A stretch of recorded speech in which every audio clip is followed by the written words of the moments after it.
Les milieux défensifs jouent un rôle clé dans le football moderne. Ils constituent souvent le lien entre la défense et l'attaque, tout en assurant un équilibre tactique dans l'équipe. Leur analyse repose sur plusieurs aspects essentiels. 1. Rôle et responsabilité. Récupération du ballon.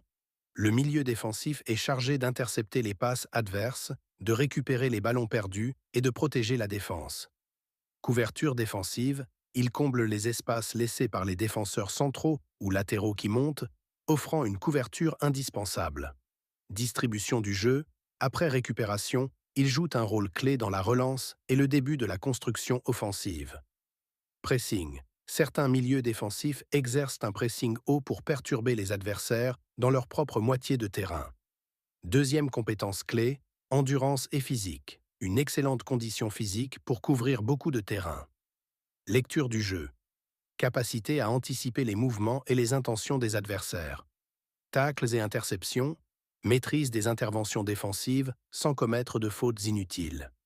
Qualité de passe.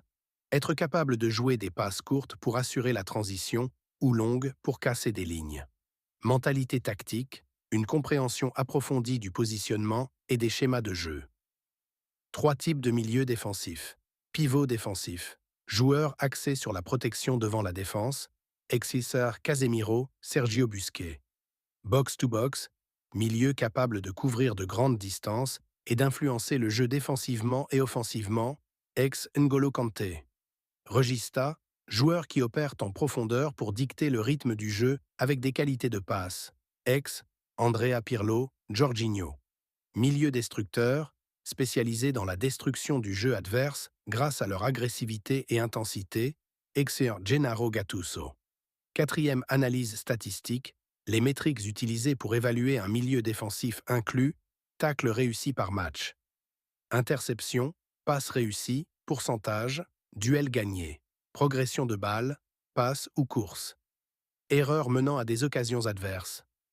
Cinquième évolution tactique, le rôle du milieu défensif a évolué avec les exigences du football moderne. Flexibilité tactique. Les milieux défensifs doivent s'adapter à différents systèmes, 4-3-3, 4-2-3-1, etc. Participation offensive. Certains sont aussi attendus dans la phase offensive, que ce soit pour marquer ou créer. Positionnement. La tendance vers des milieux à double pivot, ex-duo Rodri-Kovacic, permet une meilleure couverture. Exemple de milieu défensif marquant, Claude Makelele. Le modèle classique du pur récupérateur. Sergio Busquets, un maître dans la gestion du tempo et le positionnement. N'Golo Kanté, capacité inégalée à couvrir de grandes zones du terrain. Rodri, un équilibre parfait entre défense et construction. En résumé, l'analyse d'un milieu défensif se fait en examinant son impact sur la récupération, sa contribution à la construction et son influence tactique sur le déroulement d'un match.